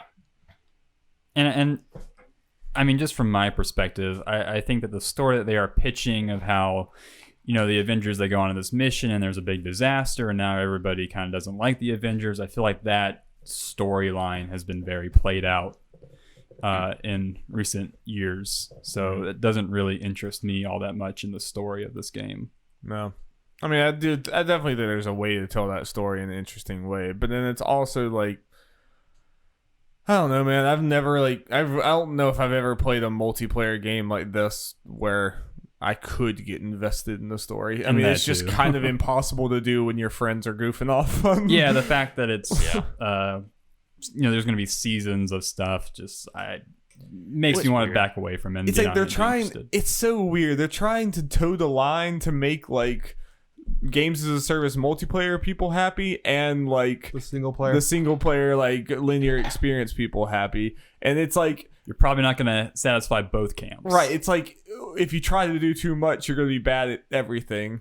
Yeah. And it also just seems cagey. It's like they're not giving either side the full picture. They're just like, it's single player and multiplayer. And I'm worried there's going to be I know they said no loot boxes, but I'm curious like what's the justification for giving out all this apparently free content? Skins, I'd imagine. Yeah, Well, but they did confirm transactions today. oh, they did. I didn't see that. Yeah. I smell an Anthem. Smelling Yeah, me too. Yeah. I didn't want to say that, it's not to sound like a negative Nancy, but that's my gut feeling. I would not be surprised if this game was pushed back based off of the feedback it's been receiving. Yeah. It's just it's weird kind of how not excited they seemed to be to show us what the actual game was. It just seemed like a lot of dancing around. While Final Fantasy 7, they're like, yeah, we're gonna show you all this stuff. Get excited. Here is everything. And Avengers only comes out 2 months after Final Fantasy 7. Yeah. It's crazy. Well, speaking of that, I think that is the game that sold me, or the showing that sold me on the game. At least. Yeah. I would assume I'm going to pick that up, even with no prior knowledge of the game, and that's pretty incredible. That makes me so happy. Well, the good thing is, since this is just this is a remake and they're doing it really well, it doesn't matter where you do or not. It'll just, the only difference is Darby will just get warm and fuzzy at more spots than we will. A lot more than we will. Wait, more spots for what? Yeah, like during parts of the game, you'll just get warm and fuzzy when we won't necessarily do that. Right. Or to the level. Right. I that's a cool showing of what a remake can do, because I also picked up Shadow of the Colossus a while back, and I had never played that either, so it's pretty cool how they're able to get people into a game who really love it and want to go back to that world, and people who never got to experience it in the first place. So I'm excited to get into it. I mean, it seems like the RE2 treatment, but with an RPG, with like a massive game. It's the RE2 treatment on steroids. But kind of bouncing off well about Final Fantasy 7. I didn't have it on here, but it's I was already sold in this game, but it just made me like, oh, this could be like potentially my favorite game or one of my favorite games next year, easy. Yeah. As long as it doesn't disappoint. I mean, obviously I was going to get this game anyway and all that, but it was just like pretty much every like concern I had was not only like squashed, but it was like, oh, we're also doing like 7 more things. It's like, hey, we squashed all your worries, but we're also making it better in some ways than you could have dreamed. Yeah, and it seems like this is kind of the story they wanted to tell but couldn't back then, and they're just like, we are going to go as far in as we need to. But I will say, like, one thing: are we on disappointments right now? I kind of forgot. I think we are. Well, we're kind of transitioned to showing sold games you're. But really quick, I do want to say one thing that I am like super disappointed, and just Square in general with the Final Fantasy VII remake is they are being very weird and cagey about the release, because it is multi-part, but they won't really talk about like what is going to be like the next parts and everything. They said that Midgar was in one game, but they were like so confusing that me and most of the internet thought when they said the 2 discs, they meant the whole project was going to be 2 discs. Like it was going to be 2 discs. And then they say in an interview they don't know how many parts it's going to be. They said that they're trying to figure out the scope of game 2 right now. So that's how far out we are for this being finished completely, which I'm fine with this being multi-part and you like going deep in. It's like I can wait and get this epic saga over the course of the next 10 years. I can do that. I'm willing to do that. But it's also they're like on the packaging, on the like description of the game on Amazon, none of it says like part 1. It just says Final Fantasy VII Remake releases in March, and like most of the time it doesn't even say multi-part series. It just says relive the epic saga or whatever. Like I can 100% see people who do not follow this stuff not realizing, or may not even put you may not even necessarily put the part they want to do. Just call it Final Fantasy VII Midgar. Yeah, something like that. Just give them like, subtitles. It just seems like they're being very weird with their like messaging. It's like they don't want to talk about the fact that it's episodic because they know that some people aren't happy about it. I'm happy about it. I just wish that they would be more upfront about it. But well, Jake, go ahead because I'm pretty sure we share one. Astral Chain. Not that Let's go, baby. Not that I wasn't interested in this game before, but seeing them just diving into the gameplay at the Nintendo Treehouse, boy, am I really excited. That's what the Treehouse does. It's like, okay, I'm kind of interested in this game. Sell on me, and they usually do. And yeah, I'm totally gonna pick up a Switch for this game. Absolutely, nice. Not that there's not plenty of other games to play on. I kind of think of that because you always talked about Astral Chain. Now you've been mentioning that and the Empire of Sin. I don't know if that's on other consoles, but yeah, really, really looking forward to Astral Chain. It looks right up my alley, my type of game. Yeah, and not very far away. How do you feel about it, Jeff? Oh, I'm very excited. I'm interested, obviously, in the aesthetic, especially now that I played Nier. The fact that I can't remember, what was his part on Nier again? I know he was a big part. I can't remember what his official title was. But he's the director, so that's exciting. Someone who had a big part in Nier Automata. I think he was a co-director. Yeah, is director of this game, so that's exciting. The combat looks great so far. and the world just kind of seems interesting. And yeah, kind of like Jacob said earlier, with the whole kind of openish world thing, it's not just straight combat. There's more to do and all that. So looks like it's gonna be a really cool game. It might be one of the sleeper hits for the year. I think so. For people who are into that type of game, I think this will be a So big I think success. I got most of my Nintendo Switch Online vouchers. Kind of. I just need to know if I'm gonna get the physical version of Fire Emblem or not. Yeah, I should probably do that. But mine is definitely Link's Awakening. Yeah. I'm just kind of floored by how much like I was already like, okay, I'm gonna get this game, but it's kind of just like, of course, it's a Zelda game. I'm gonna buy it. But then like I watched that demo, and I'm like, I want this game now. Yeah. I was already sold on the game, but it just got me more excited. Like, oh, this is gonna be so good. It's so beautiful. So good. And just thinking about the different environments. I mean, especially because I haven't played Link's Awakening, Yeah. so this will be a whole new experience for me. It'll be awesome. It's gonna be crazy. Yeah. Will, do you have any more? I got 2 more, but wait to see if you got any. No, go for it. Okay. You can go for it. I put Outer Worlds on here. I was kind of already warm the game, but the trailer and seeing a little more gameplay got me excited. And main thing is kind of Game Pass day one, so that it's a full $60 game. So that made me like, okay, I'm going to try this game out at the very least, and I'm probably going to enjoy it a lot. The last game I have on here is Chris Tales, which was a game in the PC gaming show that I've actually played. Because at the end of it, they said free demo on Steam. Okay. And I downloaded it and I played it. And it was really good so far. What is it? So it's a homage to old school JRPGs with a very beautiful, like, I guess, kind of hand drawn art style type thing. You good, Jeffrey? Yeah. Go down. He's too excited. Yeah. So it has like the whole turn-based battle system thing. But the main mechanic of the game that helps separate this is, I'm forgetting her name. I think Crisbell is the main character's name. She kind of has special things going on where she can kind of see a potential future and past. So once you get this power, the screen splits into 3 different parts. On your right side, you see the future. The middle is the present, and the left side is the past. So as you go through while you're traveling on the screen, like going left and right, the sides will change. And like, let's say there's an example, best way to show it, there's a mother and her baby in a carriage and in the present. So when you're right next to them, if you move to your left, so they're in the future site, you see the kid grown up, the mom's pregnant with no child. And when you go to the right and she's in the past, the mother's like a teenager. That's really cool. So stuff like that, and you got to use that to solve puzzles and stuff. You have this little talking frog friend that you send into the past and present to grab stuff and solve puzzles, all that kind of stuff. So but it is like JRPG. It's not just like puzzle story, because it's just there's a battle system, and the way it works, you're in the middle at all times for the battles, and you got people left and right. If they're if the enemy's on the right, you can send into the future and it affects them. So you fight goblins, so you make them old. That's cool. But the way it affected the goblin was he was a warrior.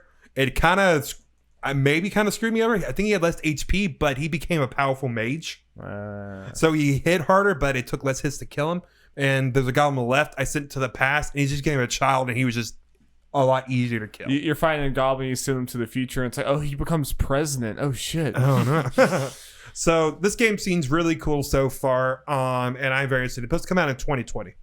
But yeah, the demo is on Steam to download and play and everything. And it's good. I think it's going to be on everything. It's going to be on Steam, obviously, PS4, Xbox One, and Switch. Sounds super ambitious. Sounds cool, though.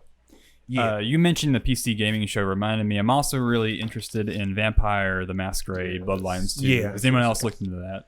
I've looked into some. I need to look into more. Yeah, I haven't seen I'm interested. I don't really know how it plays or anything, but it looks pretty.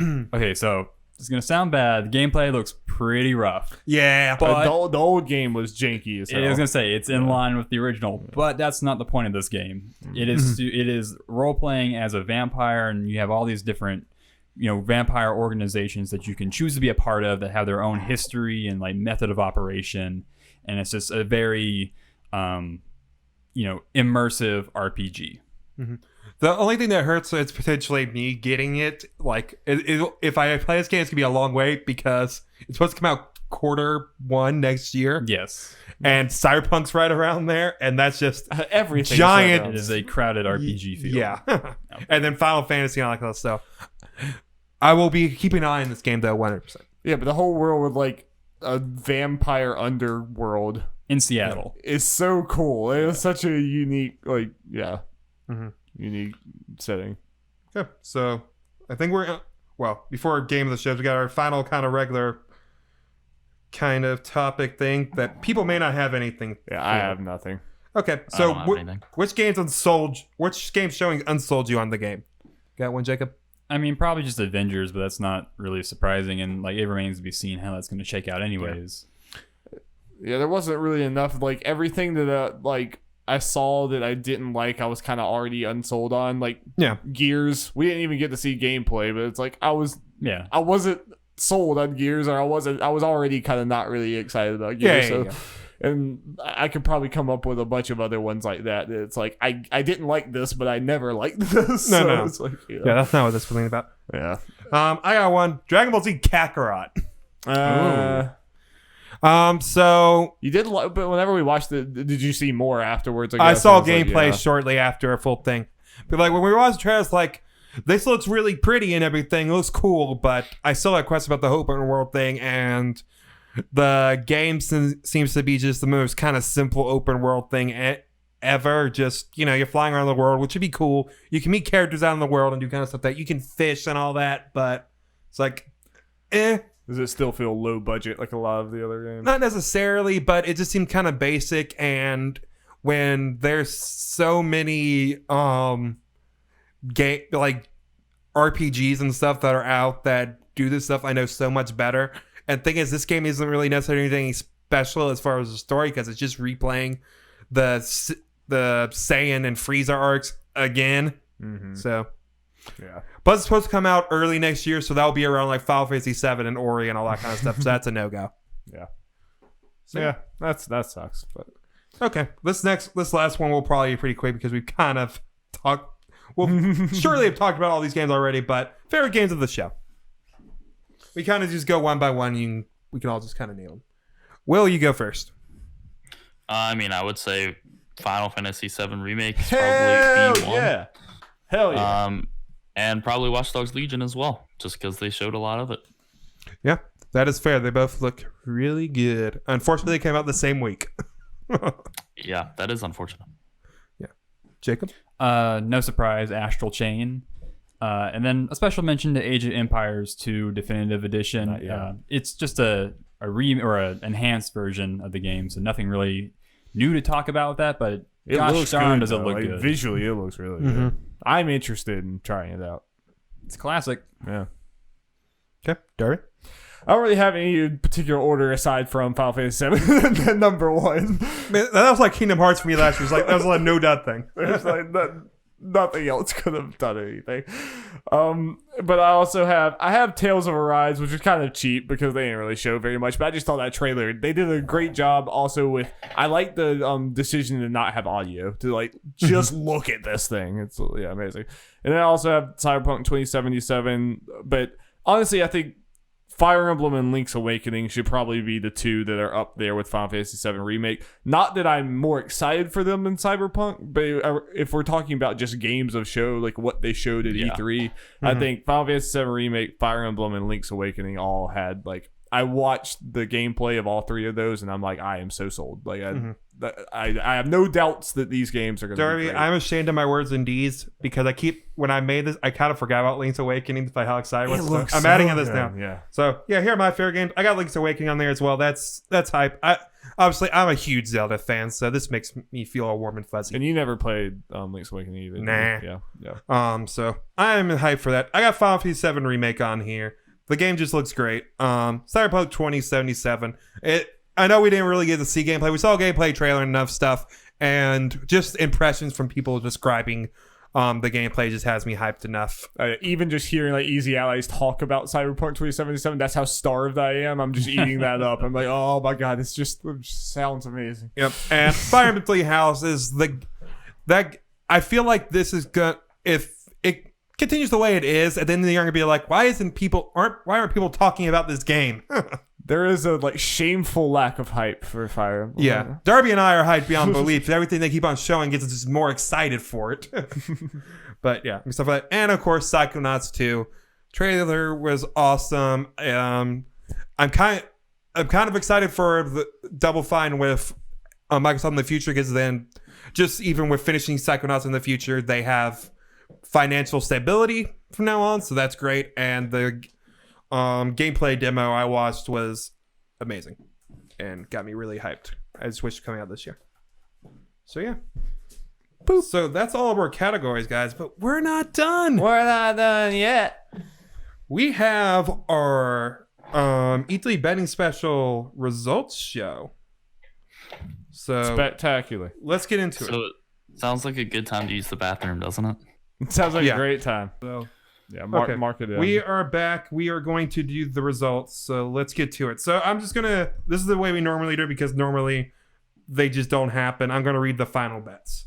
Darius' final bet, and this is kind of just gibberish, me kind of writing down. I don't even remember what it was. You said the FromSoft and George R. R. Martin game is Game of Thrones open world. It uses the book canon. Didn't happen. Jacob was great during Square Enix conference. A near remaster / remake will take parts from both the Japanese and Western release in a bunch of different ways. Didn't happen.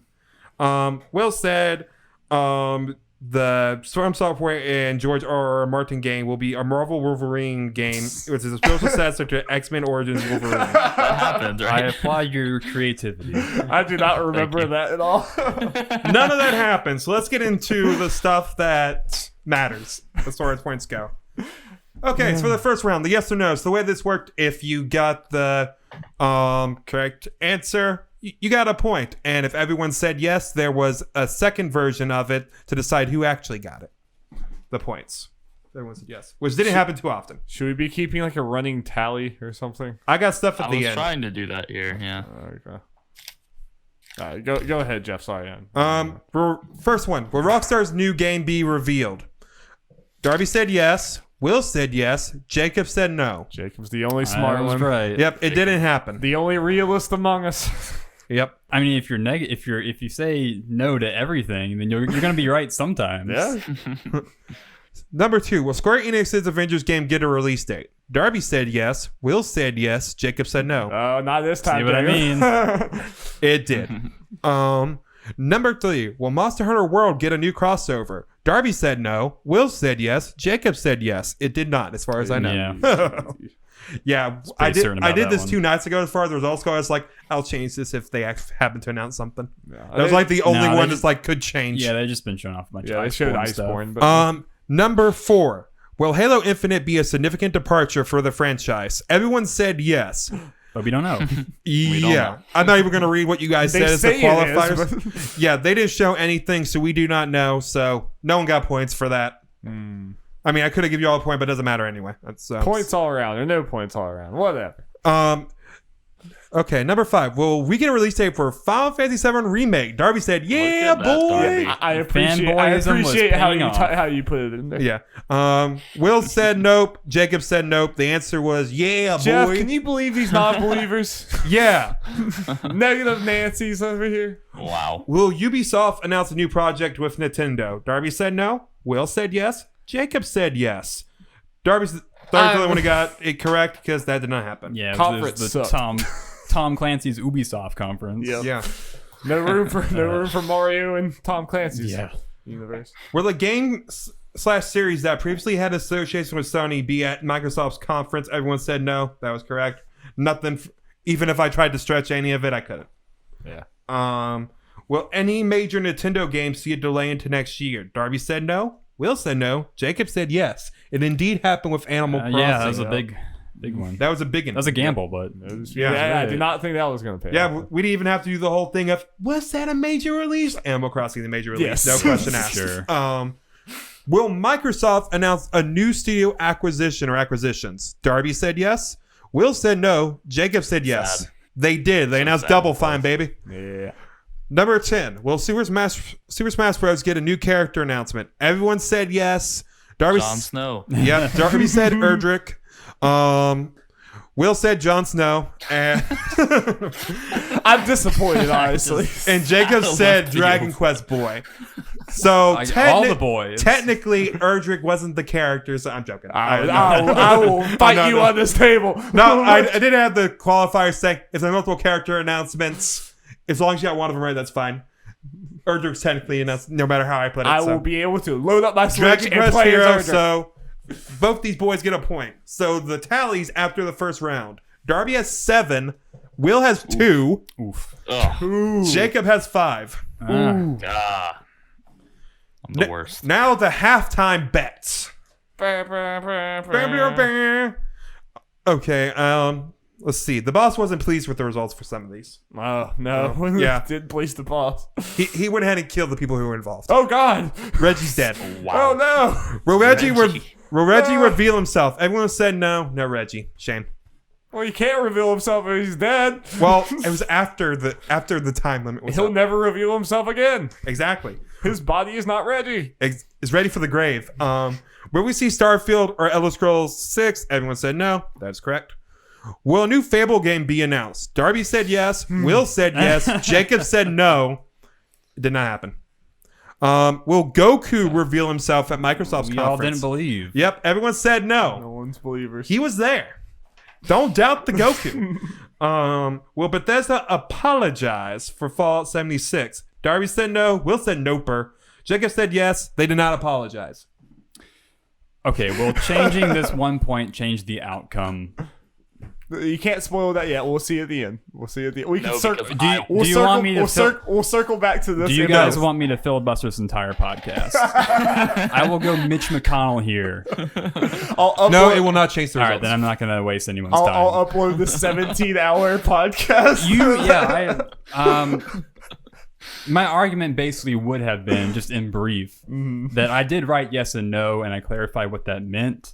But we also, I went back and looked just to make sure of all this.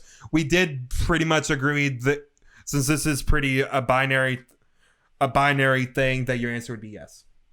Yeah, but I would say that in the context of a studio apologizing for a game at their own press conference, saying that the game had a rough launch, It's and about as close and as you saying that surprise, or else some of y'all are still here. And I would even argue that adding NPCs and all that content is in a way an apology for Fallout 76.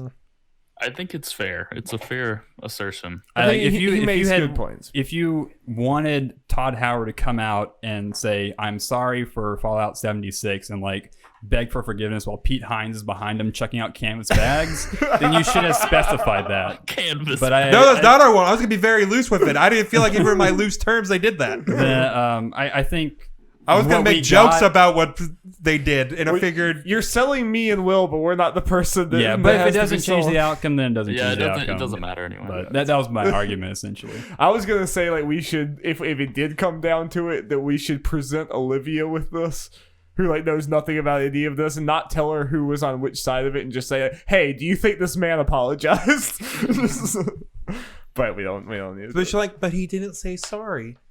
whatever Olivia says at that point. It's the- Okay, next question. Will Kingdom Hearts 3 get a new Disney World as DLC? Darby said yes. Will said yes.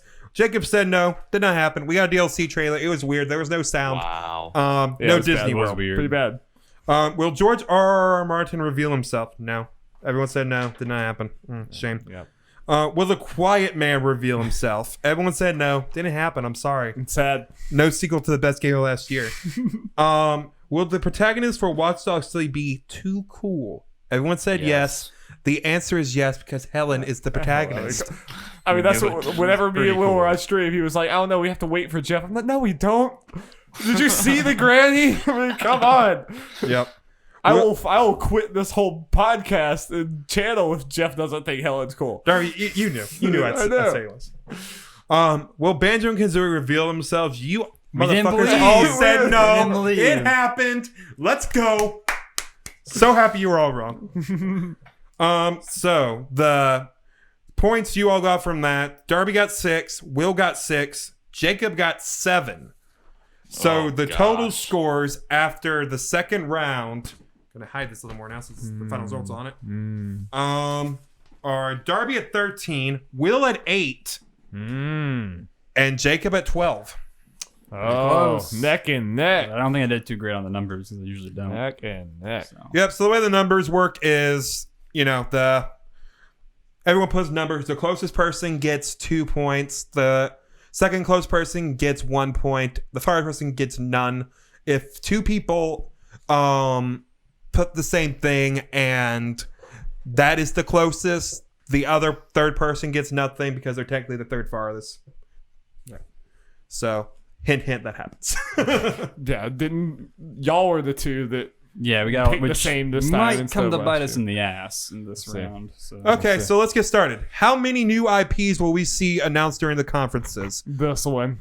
Darby said 13. Will said 11. Jacob said 18. The correct answer, according to what I could tell, was 9. Okay. Ah, slow. So, Go Team Outlaw. yeah, Will got 2 points. Darby got 1 point. Hey, I'll take my one at this point. That's good. How many lightsabers will we see during the Star Wars Jedi Fallen Order gameplay? That's another reveal? Will one.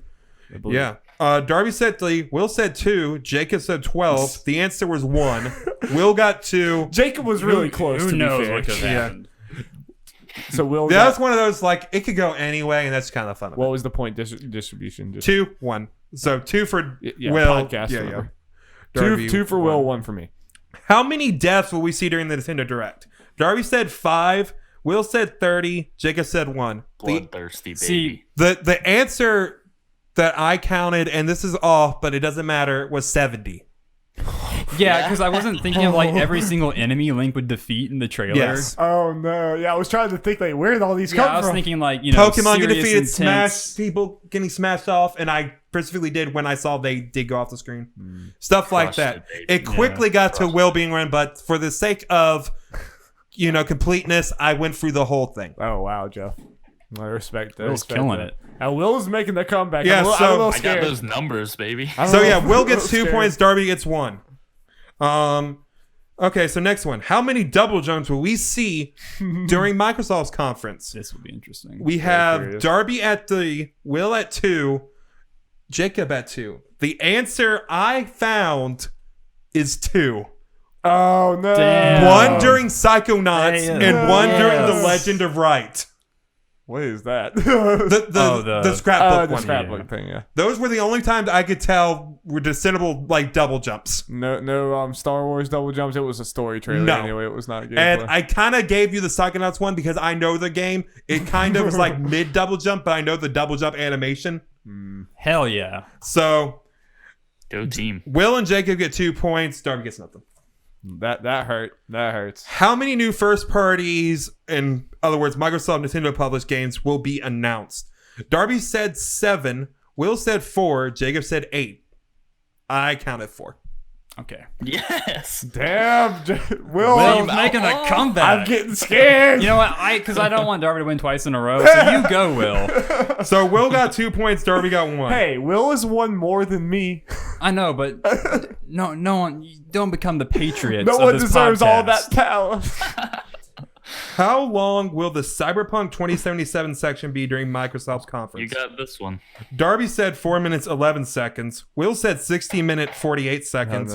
Jacob said a flat 15. The correct answer is 7 minutes 12 seconds. Hey. So Darby got 2 Yeah. points. Jacob got 1 point. Next one. How many playable characters in Avengers will we see at E3? We all said You- 4. Yeah, you all said 4. It's 5, so you got points either way. You all got 2. Okay, so, But you were all wrong. it doesn't matter. Yeah. Feel good. Irrelevant. Participation points. But I get the satisfaction of knowing you guys were wrong. It's just like Banjo. In Black Widow. we How should- many didn't think- shadow drops will happen during the conferences? Darby said Wait. 3. You both said 4. Jacob and Will both said 4.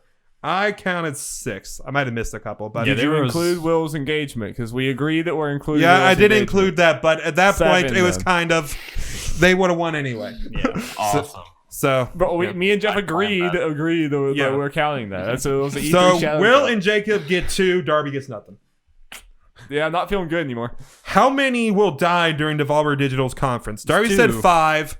Will and Jacob both said 3. Yep, the answer was 2. Oh no. Boy, was it gory. I'm Those two losing, yes. boys. Yeah, just for clarity, I did state that, just people dying during the skits and not in the game. So Otherwise, it'd be A infinite. lot. So you Yeah. included the entire pre-show, right? Hell no.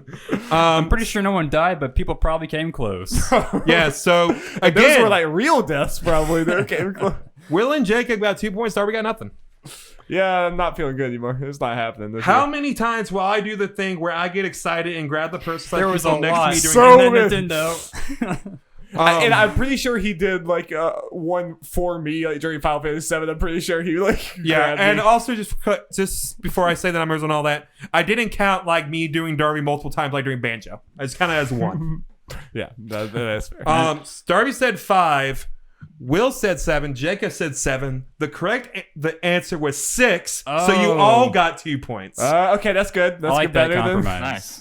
So yeah, it was all in the middle. So you you So all do you remember some of the where It was some of the these Blair came? Witch one, I remember. yeah, 'Cause I Blair got really Witch, excited Final when- Fantasy 7, Banjo, Dragon Quest for sure, Zelda, Tails, I think. and Tails. Yeah. Okay, nice. Those were the 6. nice. I remember when you realized what it was. Yeah. You got So really the excited. points from this round: Darby 10, Will 18 points Hell off yeah. of this thing. He only got one where he wasn't the closest, Dang, Cyberpunk, son. man. Cyberpunk. and Jacob 11. The final Okay. scores: Darby 23, Will 26, Jacob 23. Wow. The Tied winner for second. Damn. E3 betting That's special close. champion No. is the engaged one, William Outlaw. Congratulations. I won Not, so on many your, things. not on your Now engagement, but you on guys winning. have to watch Yeah. Suicide Squad and do a spoiler. I'd Have rather fun. do that than dancing. Than doing the Chica Man, dance.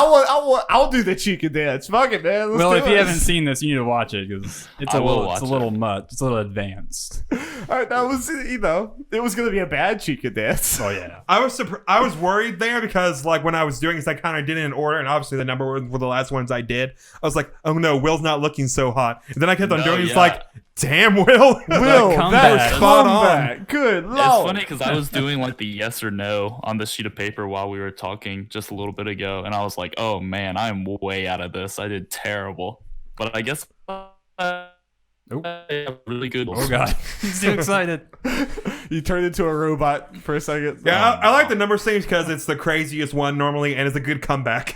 Like What? chance. That was insane. Like I stopped paying attention to Will's points for a little bit until it became like obvious That's that he rude. was just That's killing. quite rude. Yeah, I was trying to figure it out in my head, and I thought, of course, all the numbers. I is did it hard to last figure year. out, but- I should have done this. I did a thing where I kept the points after each one, but that was a lot of numbers to write down. And I thought It saved Darby, time not I was. reading with him. I thought Darby was gonna have it. I really thought I got it. I came in today Wow. thinking that I got it, but Will is like 3 and or like he's won like 3 out of 4 that he's done or something. At this point. I've reclaimed my throne. he's lost Last two. time. He lost 2 in a row because Um, E3 and Game Awards. Yeah, I lost to Jeff one time, and then I guess I lost to Darby once too. So, Yeah. wow, what a good year! It's glad to William be back on Outlaw. top. Well, I guess we can all hang out and have some beers and watch Suicide Suicide Squad. Squad. It'll probably be Yeah, a fun do it. time. Out of curiosity, what's That the will be best fun. way to watch Yeah, that? is it on a streaming service? I mean, we could. I'm sure rent it's on it. Amazon Yeah. Video. If not, yeah. Yeah, let's get together and watch it, guys. Yeah, and do Will, Spoilercast. you should. That would be fun. We Let's should do it. have some brews. I think that will probably be the best way to enjoy Suicide Squad is slightly or majorly Yeah, intoxicated. just this Mystery Science Theater 3000 go, cracking yeah. up. Maybe that like Yeah, instead no. or not instead of, but along with the spoiler cast, maybe I'll just turn on my like laptop webcam and just like if our commentary's funny, then great. Sure. Yeah. It was an I option. tell you what, I will probably. Well, no, wait. I was gonna say I'll be in town this weekend, but that's not true. But we will pick a time soon, and we can do it at my apartment.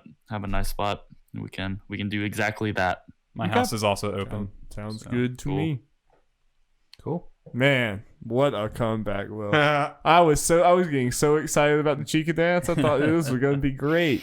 If you guys This is still the want to best write thing I ever poems, feel free. I might.